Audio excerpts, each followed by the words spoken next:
Welcome, Sumit. It's been a pleasure to invite you for this program of ours, which we are calling the Kahani Cafe. This is a program where we are trying to get real stories from real people, and it is all about stories that are brewed with reality. Welcome to the show. Could you Thanks please very much. start off with what your journey is and what are the learnings that you've taken from your life thus far? Life learnings first. Okay, first of all, thanks very much for inviting me for this really interesting talk.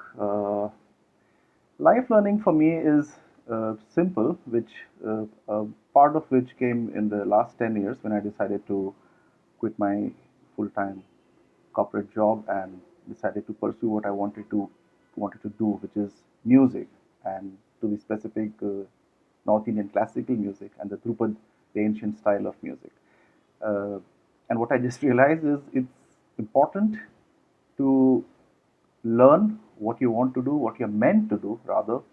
And as soon as you know it, just devote your time and energy and focus to that. Life is short, so if you're lucky, you find out what you want to do and then just stick to it. Don't waste time. Well, we started off on a very heavy note, Sumit. Uh, I wasn't but expecting this, but well, Yes, so that's a real good life lesson to start off with. But give us a little background. Where do you come from? What were you doing, and how are you at where you are at right now? hmm, interesting. So, I essentially come from a music family. I am from Bihar, and we have many music traditions in Bihar. One of which is Darbhanga tradition of Dhrupad, an ancient one which goes back a few centuries. And I was born in that music family, so really, really blessed to have both my grandparents as musicians, especially my Nana, my maternal grandfather, my mom's father, very renowned Drupad vocalist, Pandit Siaram Tiwari. But when I was growing up, all the music that I got exposed to, also a little bit of training, was all like, in a playful manner. So I was never training to become a professional. We were not discouraged to learn music, but also not really encouraged to take it up as a profession. Those were the times that I was growing in. And so naturally, education kind of took the front seat, and music was, especially after board exams when you are in college and what do you want to do. So doctor, engineer, IAS, those kind of, you know, conventional and options, career options. So that's what I also was pursuing. So I came to Delhi for my graduation, and then I did my MBA from Pune, and then I was working in a corporate. And around that time, I got drawn to music again. Part of that was because of listening to a lot of classical music. During my MBA, I got my first laptop, first ever in my life, and a Wi-Fi connection. So a lot of music streaming on YouTube and other platforms were happening, and that really kind of drew me close to Indian classical music. So that's when I kind of made up my mind that I want to study and pursue this more seriously. I still didn't know if I'll become a professional, so I came back to Delhi for my first job and started learning with my present teacher about 14, 15 years ago, Pandit Abhinarayan Malik, a stalwart from the tradition. And then few years with him, I just figured out that it's not a weekend activity if I want to take it up seriously. So I just quit my job and took the plunge.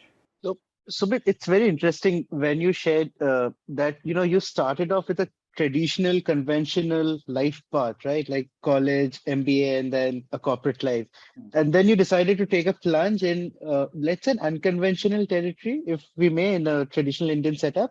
Hmm. Uh, what would you say was the tipping point in your life which decided for you to take that jump? Good question.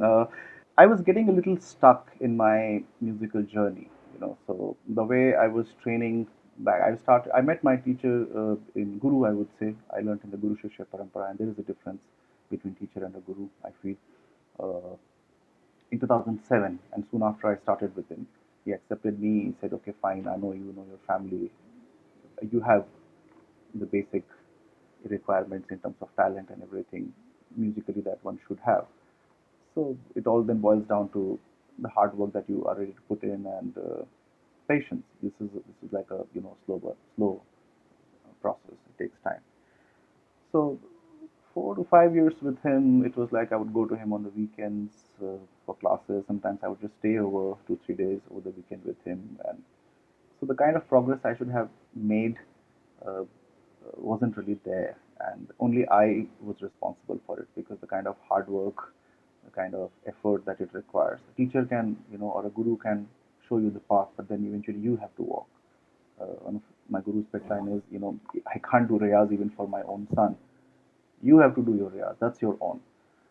So that's where things were lacking. So it took me a while to realize also, I was a little unsure. It's not that, it was so easy for me to just let go of a safe corporate job. And I enjoyed. I studied marketing and then I studied advertising and then marketing. That's the job I eventually got to as a brand manager with an MNC. So I was happy in that space. If I was not meant for music, I would have continued there. Very happy. I was doing reasonably okay. Sumit, you've shared that you did come from a musically acclaimed background, right? So your entire family had something or the other to do with music. How was it growing up in an environment which fostered music? I feel lucky to be born in this family and music family, and both my grandparents, especially if I may mention my maternal grandfather, Pandit Siaram Tiwari, is a very renowned name in the field of Indian classical music and Dhrupa. But both my parents, they did not really study music formally or pursue music formally. So it was from my grandparents that I received musical training, exposure, and which really, really helped me because when I was a child and I was growing up, I was lucky enough to receive, basic training in Indian classical music in my formative years, which really, really helps. When I started with my teacher, I was already in my 20s, and I had told him that I have received a little bit of training from both my grandfathers, and he said, yes, that's visible because you're able to pick up things fast. And I think that was only possible because of that training that I received as a child. I didn't even know that it will have such a crucial role to play later on in my life. So while you were receiving your initial training, while you were at a nascent stage, uh, what would you say was more priority in your life, at least by given by your family? Was it getting your homework right and getting the right results on your tests, or getting that rag perfectly done? No, there was no pressure from when I. If you say if you mean parents by family, then from parents' side there was no pressure that you have to pursue music or you have to do a certain subject, that kind of thing.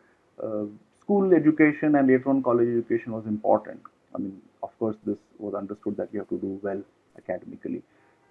For instance, when I was a kid in school, primary and middle and secondary school, I really wanted to be a cricketer, and I was playing cricket in school team, and they had these tiers of uh, tournament like from regional, then zonal and national, and I went up to the higher level to play cricket and all. So at one point in time, I really wanted to be a cricketer. Now this may sound like very cliched because I think half the children, at least in those time, wanted to become cricketers, such as our country. Uh, Music was almost like a toy for a kid kind of thing. My grandfather would say he had a bicycle and I was really fond of it, and I would say, if you sit and practice music, learn and practice, then I will give you this bicycle to ride. And that's how I got interested in music because it was the bicycle that I was more interested in than music. That's how it started. But a few weeks, few months into it, I started liking it, and then he did not have to call me and convince me to sit and practice. And I would just want to go sit with him, learn, practice. Even if he was not around, there were instruments. I was just spending some time while others would be the sleeping in the day, in the summer vacation, or in the evening they go out and play. I wanted to spend more time with music. So I guess somewhere I was a little more inclined towards classical music. So, but this is why you were growing up as a young kid, right? So, tell us about the time that you joined college. Was music still as an important part in your life, or did you think that other things took precedence there? Music has always been a very important part of my life in different ways. Like I just explained to you as a child, what was it like in college? I came to Delhi University in Hansraj College, and then I became part of the college band. So they were auditioning, and I saw a poster near the canteen, and I went and I said, "Guys, I want to sing with you guys." I auditioned, they liked it. So 3 years I was singing in the college choir, Hindi choir, and also college band. Some of those guys I'm still friends with, and in fact, after college, even with my first job, we formed a group, a rock band, Hindi rock band group, and we were gigging around NCR for a few years, before this classical music bug really, kind of bit me hard. And I was like, no, no, no, I only want to do classical music. And 10, 20 years of training and practice is the minimum to reach a certain level of excellence. So music was there, but in different ways, not essentially necessarily classical music, but band music, choir music. Yeah. So, Sumit, that is very interesting. Tell us, what does a traditional classical musician do in a typical college rock band? So I would assume that that's a kind of like misfit, but then I'm sure you brought uniqueness on the table. So could you please elaborate on that? Yeah, yeah, absolutely. You are right. The thing was, at least in the band setup, what we're doing is these guys are playing guitar and drums, so they are either trained in Western music or at least have a very good exposure of Western music or even pop music, rock music. I had heard none of it till I came to Delhi, so that was new for me. And for them, this harmonium, tabla, and rag sangeet was a little new. Uh, so we kind of dialed in our musical sensibilities, and when we put them together, it was a unique sound. This was the time when we had uh, Euphoria, Junoon, Indian Ocean, these kind of bands, Strings, so from both India and Pakistan, Silk Route, those kind of bands. So huge influence on us also when we were playing. But we also were very aware that we wanted to make our own music. So we wrote about 10, 12 songs and we composed them. And that's what we were primarily playing in our college festivals and later on, in commercial venues as a band named Antardhani. All right.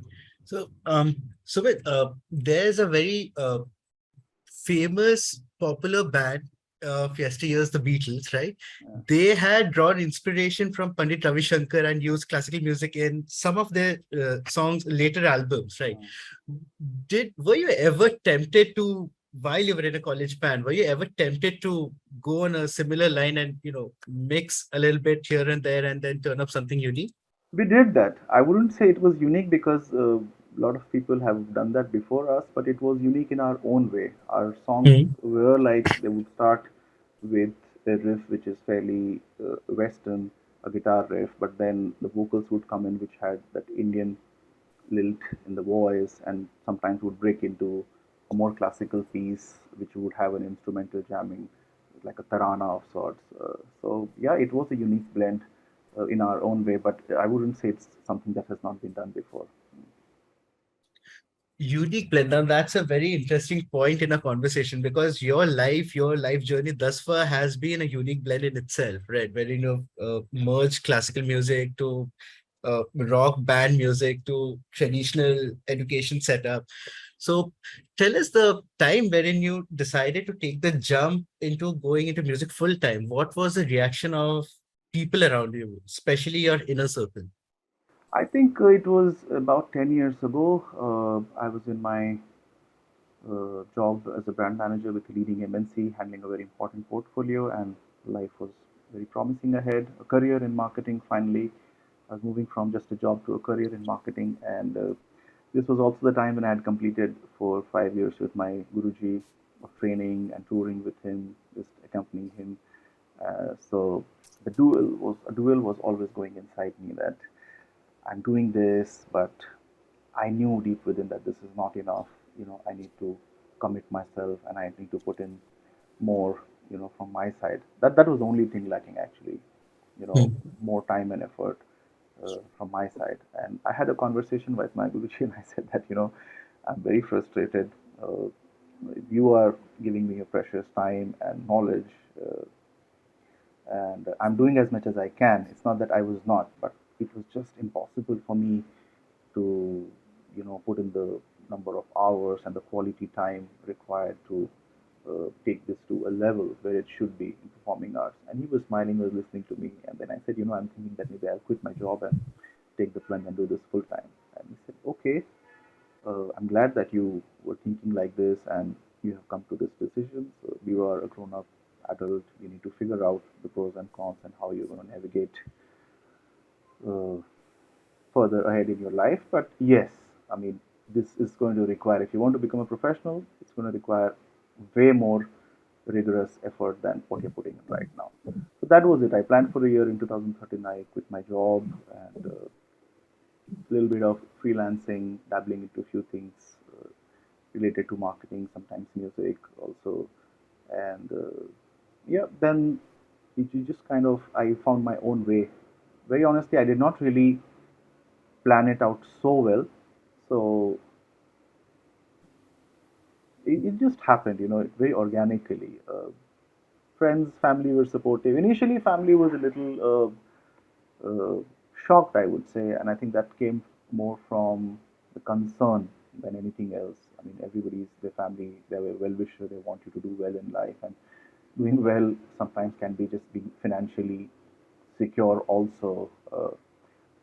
So maybe from that point of view, but later on, everybody understood that he really means it seriously and he's going to do it.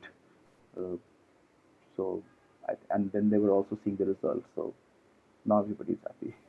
So, Sumit, it's really great that you had that support system around you to at every stage of your life. So that I'm sure really would have motivated you to pursue whatever you wanted to. But then, tell me, when you started your job, as you said, in marketing, and then you eventually thought of it to be a career in marketing, uh, how important do you think that phase of your life was in making you the musician that you are today? Yes, Samanjan. So that's another interesting question. Thanks for asking that. It really helped, and it still helps. Having an understanding of business side of things and marketing and advertising, communication, uh, really helps in music as well, both as an artist and also as a cultural impresario, because I am also putting my management experience now in promoting Indian art, Indian music to be specific. So I curate, I organize festivals, I present artists, both young and senior. I try to contribute by also creating a platform and not just be looking for platforms. So that's one. But purely from an artist point of view, what are we doing? I started off with a market research guy. So all our work was around finding consumer insights, you know. And then I was an insights manager and finally a brand manager, so looking for what, how I can, make the brand more relevant to my customers. And what are we doing as musicians? We are trying to find a voice to express, what we feel. And somewhere we all have a longing to be relevant. We want to be, we want to strike a chord with our then consumers, now listeners, followers. So thinking like that uh, is also very helpful in music. When I'm thinking, say, if I take an example of presenting a Drupad concert, which is an ancient traditional classical art form, so there's only so much room for me to tinker with the format, but I can still bring some newness, some freshness, my own personal touch, to the art form, which gives me creative satisfaction. That yes, I learned the repertoire from my guru, which is passed on traditionally for 10 generations or more, maybe. But uh, when it's going through me, it also has a personality which is unique because it's my voice. So those kind of thinking, I think those kind of reflections uh, came or partly came from my background in business and marketing. Thank you for that, Sumit. Sumit, it's very difficult to leave, get out of your comfort zone. You were in a plush job, doing well in your life at that point of time. Uh, Leaving all of that behind and getting into something which had a lot of promises, but it had not yet delivered, right? So it was unexplored. You did not know what the result is going to be like. It's still not Uh, delivering, by the way. To the extent I would want it to. Anyway, so taking that plunge, right? So what are the challenges that you would say that you were the most difficult that you faced on your way? Uh, it was more difficult, I think, for me than some other people who were in this dilemma is because I also loved my job. I studied advertising, marketing, and I was finally a brand manager, and I really liked that job. So if I was not destined to be musicians, I would have been very happy in that job and doing reasonably well, is what I feel. So that made the whole, this decision making even more difficult, because if I was just sulking in that job and I'm like, oh, I'm stuck in this 9 to 5, I want to get out, and then I had this love for music, it would have been relatively easier. Then it would have been just the financial pros and cons and how good I am as a talent. But I know hand on heart, if I was not a musician, I would have continued as a marketing professional. But besides that, the financial aspect, was a challenging one. That was a consideration. I knew that music, art and culture, and that to Indian classical music, and within that Drupal is like super niche. Handful of people are learning, practicing. You don't expect to play to thousands of audience, that kind of stuff. Classical music in general has a different kind of code of listening and performing and following and everything, not like popular music. And financially also. So I knew that I'm definitely not on this path for money. If it was money, I would have tried my hands at reality show and Bollywood, or maybe, they have their own grind. It's not easy either. So that was one aspect I was aware of, yet it's difficult when you have to deal with it.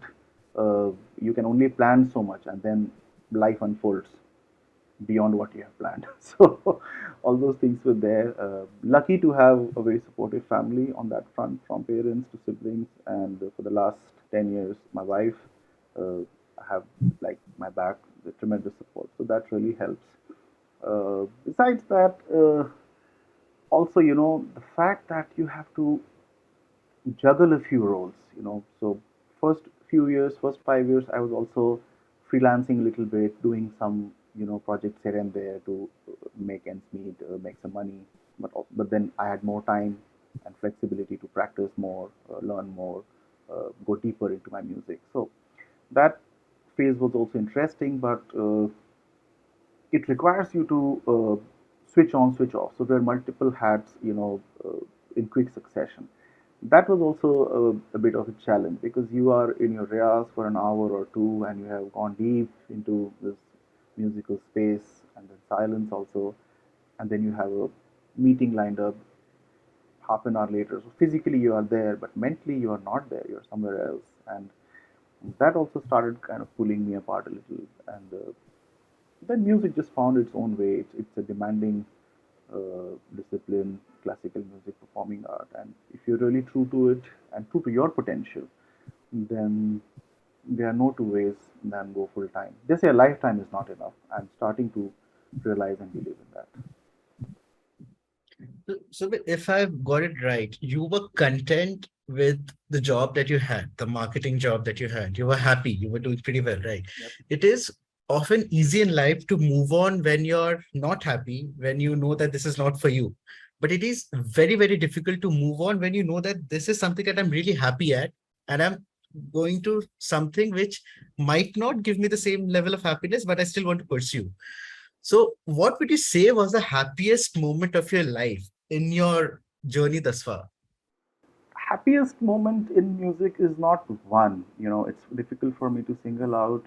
I think every time I'm practicing with good intent and concentration and focus, and I'm in my zone, or I manage to get in my zone. It does not happen each time I do my riyas, or even if I'm teaching or learning or performing. Sometimes we artists, manage to get into a musical bliss, wherein we lose track of time, we lose sense of our surrounding, and they don't happen all the time, but sometimes they do happen. And I have experienced some such moments in my life, and those are really, really happy moments. I think they're priceless, absolutely priceless. In terms of an incident, I remember when I got my first solo opportunity. It was in Delhi, and my Guruji lives in Delhi NCR, so I took his permission and his blessings, and I requested him to be in the concert. So he was sitting there, and that of course made me both happy and nervous. So with those mixed feeling, I finished my first concert and it went okay. Audience was very happy. I was also okay that yes, finally I had my first solo, and then I was having a conversation with my Guruji and I asked him, so what do you think? And so he would always ask back, that first you tell me what do you think, self-assessment. Uh, and I said, yeah, I think it was okay. I could have done better and blah blah blah. And then he was very he was very blunt, point blank. He tells me that you passed, but with second division. So that's how Guru Shishya Parampara is. No sugarcoating, especially when it comes to music and your art form. Absolute honesty. And 5 years later, about 5 years later, I was performing again in Delhi, and it so happened that Guruji was present. So in those 5 years of training and riyaz and growing as a musician, becoming more mature, that day he was more happy than earlier. He was happier, and I asked him the same question. He asked back the same question, what do you think? And I was a little more confident, I could feel about my own performance. See, it's an endless journey. It's like pursuit of excellence. So the journey itself is, as you said, milestones. So they can be milestones. They can't be destination here. And then he said, yeah, today I passed you with first division. And that's something which is very, very close to my heart. I can recall a handful of incidents when he has praised me in the last 10 to 15 years with him. So it comes hard, but when it is there, you know that it's genuine and it's priceless. So yeah, getting praise from your teacher is from your guru is it's an emotional moment. Yeah. I'm sure it is. So, but what would you say was more gratifying for you? Is it getting that client pitch right, or it is getting that one sentence of appreciation from your Guruji? Which one for you is more fulfilling? No brainer. I don't think I need to answer that. I hope not. Hmm. So, moving on to the next question from here, what or who rather would you say is the most influential, uh, personality in your life that has really motivated you to pursue in your line? Hmm. Hmm. Again, just like the previous question, it's difficult for me to single out one incident or one person. I mean, partly because of, I guess, who I am. I'm a Gemini by my zodiac signs. I think they are not really usually decided on one thing, but I do have few, handful of people whom, some of whom I have watched closely, which are people uh, from my own family who pursued music to a very high level. You would have guessed by now, one of the most important is my Guruji himself, Pandita Bhenarayan Malik, and my grandfather, Pandit Siaram Tiwari. These are people who really made Drupad, and that too of Darbanga tradition, popular and known not only in Bihar where I come from, but in all of country, also abroad. Uh, I really admire them for the talent that they had, but besides that, also the hard work they put in, the hardship that they endured with so much positivity. I mean, they were never afraid or faced by the hardships, and I've heard stories from them and about my grandfather, also from my mom and my aunts. So they really inspire me, and I think they are big influence. My great grandfather also great influence. Uh, Besides that, a lot of musicians, whom we are seeing these days, Ustad Zakir Hussain is one name. Uh, I had the good fortune of meeting him a couple of times and short interactions, but so inspiring, in what he's doing, and he inspires a whole lot of people across generation, across genres, not just classical music. Uh, Also from film music, some very versatile artists, Mr. A.R. Rahman. I had the good fortune of singing in his group in Dubai last year, so I got to interact very closely with him for 5 days. Uh, so much to learn, about their work. I like Shankar Mahadevan for his versatility as a singer, as a composer. Yeah, yep, I can name a Brilliant. few more, but these are the names that are coming to my mind right now. That is actually a brilliant way to put it forward. Sumit, tell us what we've been with you throughout your journey thus far, but tell us one thing that would still surprise people who, something about you that will still surprise people. Surprise people. Time to reveal secrets. No, not a secret, but I think in the last decade and a half, I've been so deeply into Dhrupa that if I say that I have sung in a mainstream Bollywood movie, I have sung a song, then I think people will be surprised. So a few years ago, I got a chance to sing uh, like a Sufi kind of number for a movie called Guest in London, featuring Paresh Rawal and Ajay Devgan. The music director Amit Mishra, he heard me in a concert and he thought that my voice was suited for a song that he had, and we met and we recorded, and it just worked. So that is something that could surprise people. Okay, I'll take that. Um, so with that brings us to the last question of this conversation. What does freedom mean to you? Because you've been in a corporate setup wherein you were answerable to your boss. Now you're in a setup wherein you're answerable to yourself, to your music, to your tradition, to your gharana. So what does freedom mean to you? Freedom is everything for me. I would say it's a big part of my existence, who I am, at least in the last 10, 12 years, the way I have decided to live my life, and I've been able to live it like that to a great extent possible. It's hard for me to remember last time when I had to make a compromise, at least in my professional sphere. I mean, it's not that as musicians, as creative people, we don't have to, but you make a choice, and then you try and stick by it.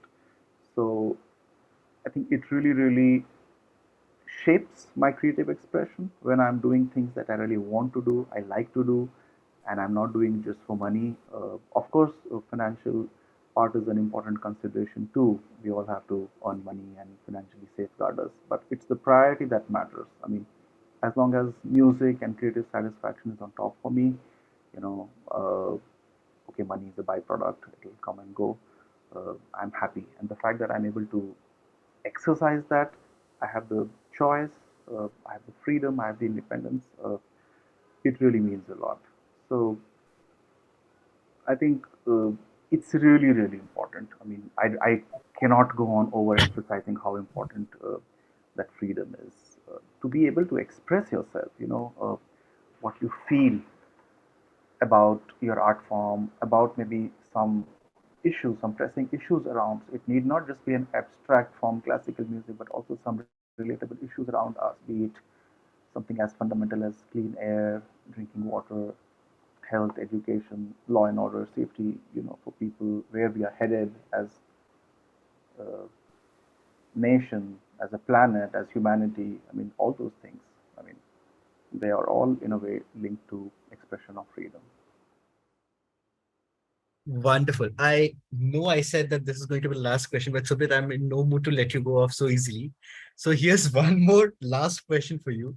If you were to write an autobiography, let's say 10, 20 years down the line, what would you call your autobiography? I was not expecting this at all, but I think I can partly answer this is because I'm in the process of writing a book about my journey, not exactly an autobiography. As you said, it would come a few decades later, but I'm trying to reflect on the last 15, 20 years of the transformation that my life went has gone through, and from a marketing guy to a musician is something that I'm trying to put my thoughts around, reflect, introspect, and share with people, because I think I have a story to share which can be relatable and inspiring for a lot of people. But I did not think of a title yet. Maybe a lifetime in music is not enough. Wow. But that's Wow. a working title. I might change it, so don't hold me for that. If you find my book with a different cover and different title. Okay. So with one final takeaway that, if you are a story in yourself, and assuming that you come out with an autobiography, the one that we just talked about eventually, if there's that one thing that you would want young people to take away from your life, like one learning, what do you think will that be? Listen to your heart. I have been a head guy for many years, and then now I'm a heart guy. And there was a time when I was switching between head and heart, and I think most of us end up living all our life switching between them. But it's important to commit. Commit to your heart. Your head will follow. It will take you to the right place.